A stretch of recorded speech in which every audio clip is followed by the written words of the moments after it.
What's up everybody, Tommy Har with The Real Side of Real Estate. In today's video, I'm gonna give you a breakdown of a young man that just finished up his first deal. He wants to keep it as a rental property, but him and his mom are having an argument between should they keep their own cash in it, they bought it all cash, or should they do the BRRRR method, leverage that property and pull their money out. So in this video, I'm gonna give you two scenarios, actually three scenarios, and I'm gonna break down why sometimes it's better to pull your money out and recycle it, do the BRRRR method, versus keep all your money in a deal. This is a fun one, a lot of math. It's the real side of real estate. Make sure you like and subscribe. Let's get to it.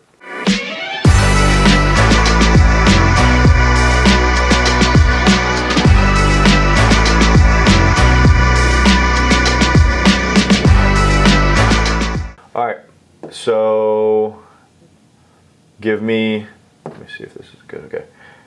Give me the scenario. So you bought it with your mom, right? Yeah. Bought it cash. Cash. For what? 80. 80K cash? Yes, sir. Okay, how much did you put into it? I put 38. 38? Like in rehab. Rehab, we're still doing it right now, but it's gonna be like 20. Okay, so total 20. Do you know what your closing costs and everything? I don't. Purchase price, rehab. So let's say you paid probably $2,500 closing. Is this $20,000, is this like with utilities and everything in it too? Yeah. All right. So you're all in 102,500. And what is your main question? Should you keep it as a rental or should you flip it? Yeah. Or if I should just keep the cash in it and not Got it. cash out refinance. What's the ARV? 175. And your mom's against debt, correct? Yeah, she does not want to. How much extra so there's $100,000 cash. How much more cash do you have? Like on hand? Yeah. Just to spend on like another flip? Yeah. Probably like 20. Okay, so you only have remaining 20K disposable. If you had, there'd be a different scenario if you were going to be like, I got 2 million more. Yeah. Like this conversation would be a lot different. So as a flip, so let's run a flip scenario. Is that even a scenario you guys are looking at, or is it going to be a rental? It's gonna be a rental, Okay. but I'd like to hear it. I mean, even. I mean, flip once. So we'll do it quick. 175. Okay. Are you an agent? No. Okay. 175 times 0.93 minus your 102,500 equals 175 times 0.93, which if anybody's watching this video, that's realtor costs, 6% for realtors. Now you can get maybe a little bit less, 1% for closing costs. 162.5 minus 102,500, which is $60,250 profit. Great fucking deal. You'll pay capital gains on that, but good flip. Great flip, actually. Let's run the scenario of renting. So you got 102, so your cost basis is 102.5. So that's the cash you have in. What is your rent? 1250. Okay, so you're getting about 1.2% rent. So you said 1250. Where's this at? You said this is in 43219. What street's it on? It's on Ruby, right? Ruby. Okay, that's Whitehall. That's gonna be 43213 or 227. But I know exactly where it's at. Okay. So your rent's 1250. So let's go. Are you gonna manage it yourself? Yeah. Okay, so let's just assume that expenses are gonna be, I don't know, 15%. So you got 5% CapEx, and you might not use this every time. So 5% CapEx, 5% repairs, 10% vacancy. You're self-managing, so that's 20% off the top. Another 8 to 10 for management. But if you're self-managing, so you got 20% expenses. If anybody's watching this and you have if you're trying to run your numbers conservative, it's probably gonna be about 30 to 35. So what's 20% of 1250? $250, so $1,000 net cash flow of $1,000 a month. Or yeah, $1,000 a month times 12 is your yearly. So what is that, 12,000 bucks? So it looks like, without doing much more math, this is your cost basis, 12,000. So you got 12,000 divided by 102,500 equals, what's that gonna be, like 15%? 102,500 divided, or 12,000 divided by 102,500. That's gonna be your yearly return, less than that. It's gonna be 11.71%. At that point, you might as well just put your money in the stock market.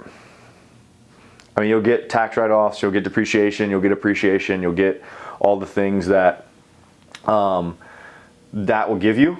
But doing the BRRRR method, so you're all in, so your ARV is 175 times 75%. So you take it to a bank, they're like, hey, this is gonna be, it's worth this, I'll give you 75% of that in the form of a loan. You're all in 102. So 175, I think that's gonna be like right around 120, 131. Loan of 131,250. So this loan pays you back so since you don't have a lien on the house, your cash, it pays you back all your cash, and then you can also cash out another 29,250.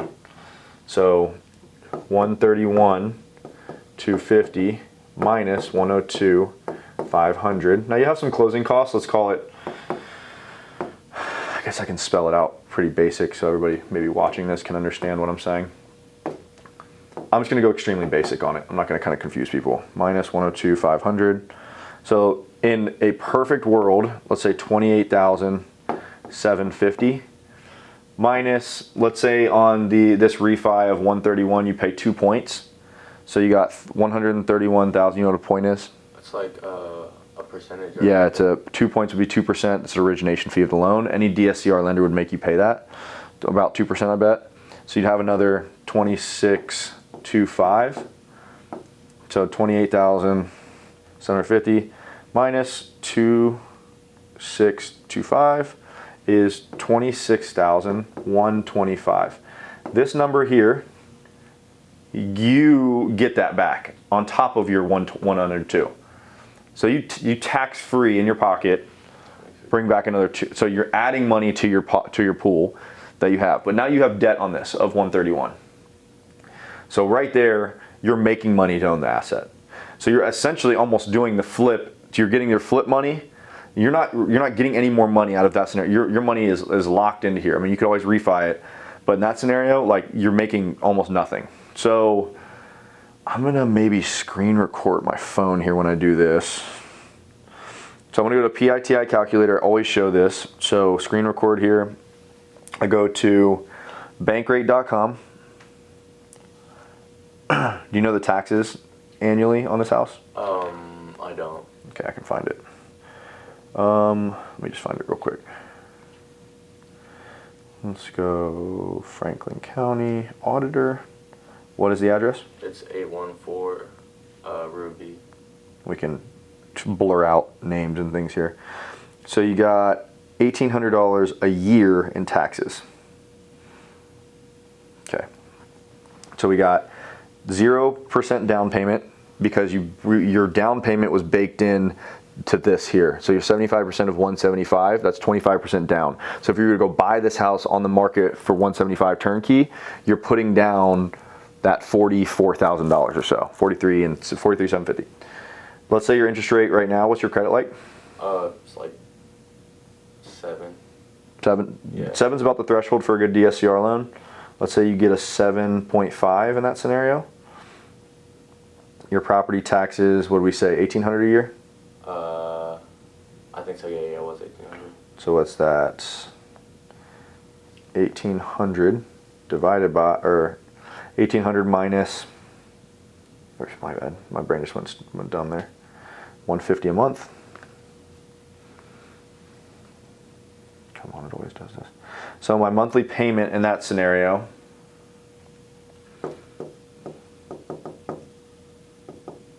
is $1,132 a month. My rent equals what, $1,250? Yeah. So pre-expense, so like what our expenses don't change, so we got $1,000 from that. That's a negative cash flow scenario. So that doesn't work. So what that tells me is cashing out all the way is probably not the best move. But what you should do, you don't have to take this tax-free money. So you'd be negative cash flow, but also what I like to give in this scenario is, let's say you're negative when it's all said and done. And I wouldn't say ever to do this if you're watching this, unless you're like a really seasoned investor and you're looking for tax write-offs. You're negative $300 a month, but you also just cashed out $26,000 in this scenario. So how long does it take in months to take you from, 26,125 divided by 300, it'll take you 87 months to recoup that negative money. So can you take that 26 and go invest it in something else to spit you out $300 to make up for that? Maybe, maybe not. So don't just that's kind of the way I'm thinking about it. But what I would do is I would start playing around with this tool here. So I would go to the bankrate.com. And I would say, okay, 131,000 doesn't really make sense, but let's say my cost basis is 102.5. I'm $102,000 into this whole thing. That gets me down to a payment of $847.69. So at loan size 102.5, meaning I want to just pull out all my own cash, and also that's levering down to, so we got 102,500 divided by 175. You're levering at a 58.7% or 0.6%. So you're leveraging at almost half of what it's worth in that scenario. Any bank will lend on that, and you'll probably get a better interest rate than a 7.5 there. So let's say you're leveraging at about 60%. You're going to get probably a 6, let's say 6.5. So your payment is going to be around 750. This says 780, but I think it'll be 750. Any bank, as you lever up, meaning, you know what I'm talking about, like LTVs, do you know what that means? Yeah. So if I'm at an 80% LTV, it's going to be a higher interest rate. As I lever down, meaning the bank has more equity in that deal, then they're going to give you a better interest rate.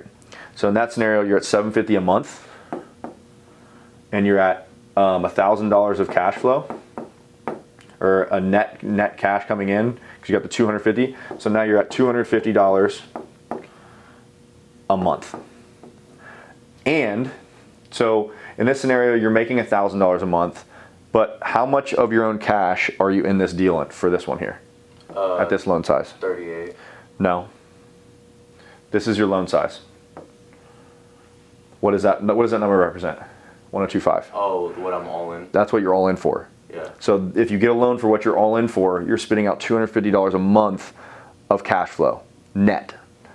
So 250 times 12, yearly cash flow, 250 times 12 is $3,000 a month, or $3,000 a year, divided by your cash basis. How much cash do you have in the deal? 38 plus rehab, so like. Not a trick question. 102. But after the refinance, you pay it out, right? So you have zero cash in this deal. Okay. Divided by 0 is going to be an error, undefined. Means you have infinite return. So you're telling me in this scenario, I can buy it, rehab it, refinance it at what I have all into it, create $250 of net cash flow a month, $3,000 a year, and get all my money back out. You just got that house for free. So you just got that, and now you can go use this money on another house to do the same thing. Hopefully you get the same deal. Do it again, and now you got $6,000. If you just do this same thing again, same deal, no cash into the deal, now you got $500 a month in cash flow. And then on top of that, you got bigger tax write-offs, because if you keep all your money in this deal, you're stuck at the $1,000 a month of cash flow. Rents are going to go up, all that stuff. But if you recycle your cash, what you can also do is you can play the debt game too at that point. So if rates end up, I'm not going to confuse you here. Let's say I have a loan at 1025 again. Are you understanding do you understand what I just did here? Okay. 1025 at, I don't know, let's say 6.5% because we levered down. Let's say in a year or 2 years, rates drop on 30-year debt to 6. Let's say we want to go back up to that 131 mark. 131 at 6%. That's just a guess. It might not be that. That's going to be my loan amount. So that's the 175 times 75%. So if it's valued at that. In that scenario, if I have a 6% interest rate, and what I just gave you, let me make sure this is all right down here. 150. My payment is going to be $1,000 a month. And at this point, rent 2 years ago, or whenever it was, 2 years ago, let's call it, was $1,250. That $1,250 rent is now $1,350. That's how it happens. It goes up every year. For usually about 50 bucks. So you're now at $1,350. So you're at $1,350 a month, or $1,350, yep, a month. Then you're at, are you following what I'm saying? Yeah. Okay, $1,350, I'm going kind of fast, but hopefully you understand what I'm saying. $1,350 times 0.2, so 270.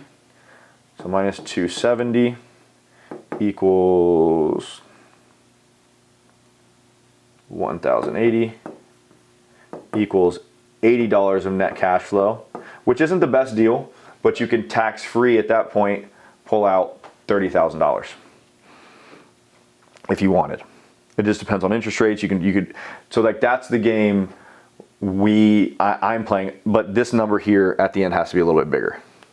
But once again, 30,000, that's not taxed. This $30,000 that comes back in your pocket, you can use it for whatever you want. So how long is it going to take you? Let's say in this scenario, you got $250 a month of cash flow. How long does it take you to make $30,000, $250 a month? It's gonna be a long time. 30,000 divided by 250, 120 months. Divided by 12, that's 10 years. So in that scenario, it might be smarter. Time value of money. Like, can I use that 30 grand to go recoup that $200 of monthly cash flow on another asset? Probably. So to me, that's what I would tell your mom this scenario. Hey, we can lever it exactly what we have. We're gonna pull exactly our money out, and we're gonna make $250 a month net. And we can go use that money again to go buy another deal. Or you can use it, so you have then $20,000 you have on the sideline. So let's say you have 125 grand total. You can use this next time as 3 down payments for hard money. So you can buy 3 assets with this. Like, and you just got to bake in your costs on it, or 2 at the same time. Like if you have all of your money tapped into one house, we can't move on other deals. It's like if the best deal, if the best deal in the world came to you and your mom right now, would you be able to jump on it? If that same deal came, you might be, because you're in this world now and you know people and you can probably identify that. But if you don't have any money relationships, most people are like, oh, well, I got my money tied up in this, I can't do it. But like, you could buy it using somebody else's cash for a month or 2, refinance this, pull your money out, and then pay them out. But to me, cash is king. I want this cash back. Like, I know I can do way better things. Like, I can go lend my money. If I had 100 grand liquid, 11% up here is what you're getting on like your actual keeping it with your cash in it. You can lend to somebody and make 20% return. It's just not worth. So it wouldn't make sense. Doesn't make any sense to me. If this number was 20 up here, 20 is usually the threshold, I would say that's a decent return.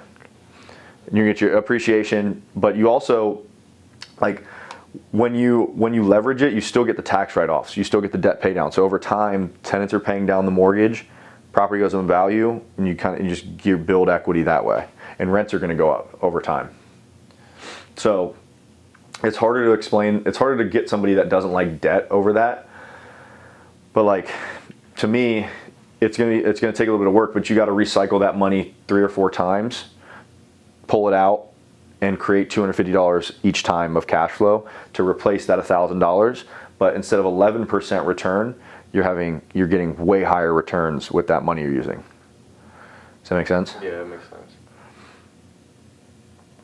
What kind of questions do you have? So my best option would be Refinance it at your value. Yeah, not at the. You could do less if you wanted. Like if your mom's like, well, I want to make $500 a month. Yeah. Let's say that. Let's give that scenario. So what would make it be a $500 a month? And you just play around with the mortgage calculator. So let's say you get leverage on 80,000. So you keep 20 grand in this deal.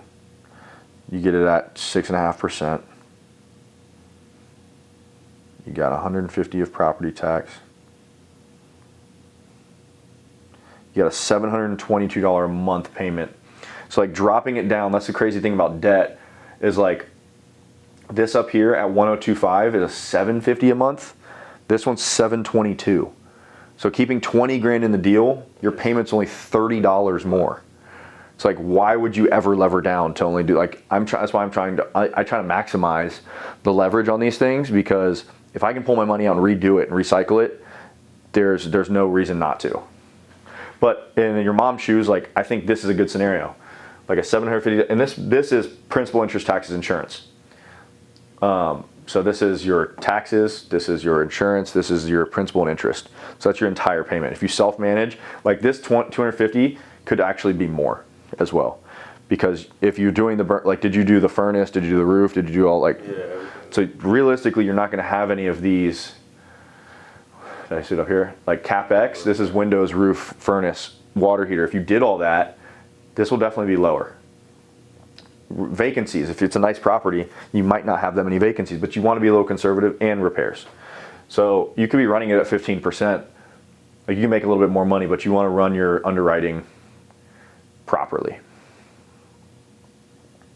Does that help your? Yeah, no, it makes sense.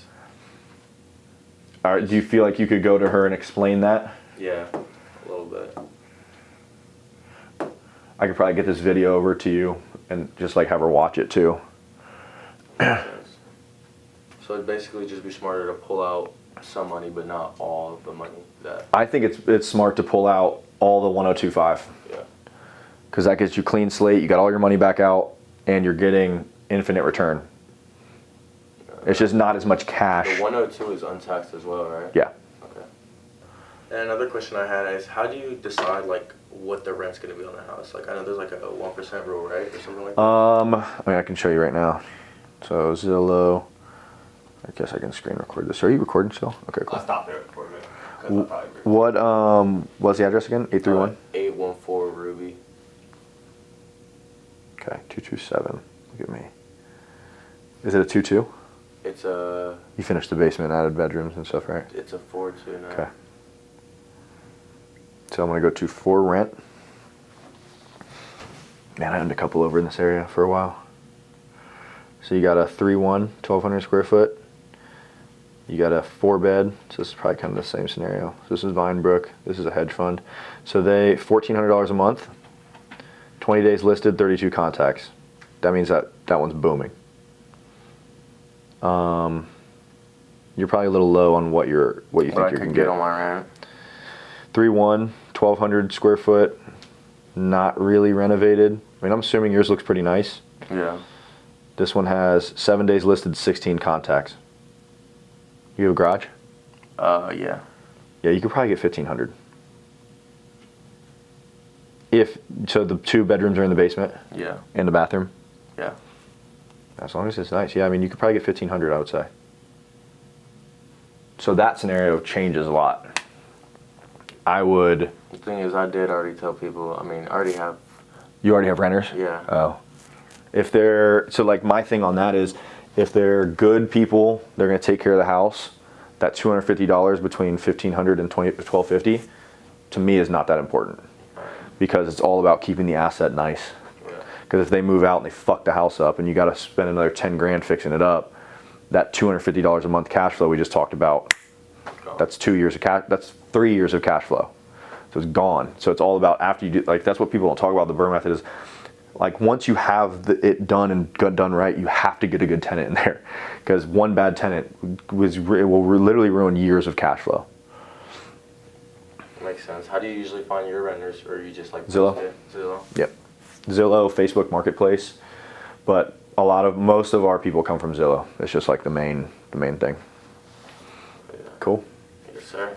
All right, let's rock and roll. I'm gonna. Yeah,